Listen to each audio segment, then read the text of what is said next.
नाज़रीन, किस्मत की देवी जिस पे मेहरबान हो वो पाकिस्तान से इंडिया भी पहुंच सकता है। जी हां, आप बिल्कुल दुरुस्त सुन रहे कि 26 से 27 साल एक लड़का जिसका ताल्लुक सखर से है, वो अब जयपुर फिल्म फेस्टिवल 2025 इंडिया में स्क्रीन्स पे नज़र आ रहा है। अंसार महर जो है, उन्होंने सिंधु जी गूंज, जिसका नाम सिंधी में सिंधु जी गूंज है और उसका इंग्लिश में नाम है इंडस फोज, वो एक वर्ल्ड वाइड मशहूर फिल्म है जो पाकिस्तान की तारीख में 28 साल के बाद अभी रिलीज़ हुई है, जिसकी प्रोडक्शन जो है वो पाकिस्तान, बांग्लादेश, साउथ कोरिया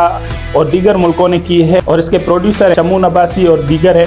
तो ये फिल्म जो है अभी वर्ल्ड वाइड फेमस हो चुकी है और ये फिल्म जो है इंडिया में जयपुर फेस्टिवल में रिलीज़ हुई, पहले सिनेमा घर में दिखाई गई और उसके बाद अब पाकिस्तान के मुख्तलिफ सिनेमाज में वो फिल्म दिखाई जाएगी। तो ये नौजवान लड़का जिसका ताल्लुक सिंध से है, इसका कहा जा रहा है कि इसने बहुत अच्छा किरदार अदा किया है फिल्म में और ये फिल्म पाकिस्तान में 28 साल के बाद जो है सिंधी फिल्म जो है वो रिलीज़ हुई है। तो इसके बारे में आपके जो भी कमेंट्स हों वो ज़रूर बताइएगा।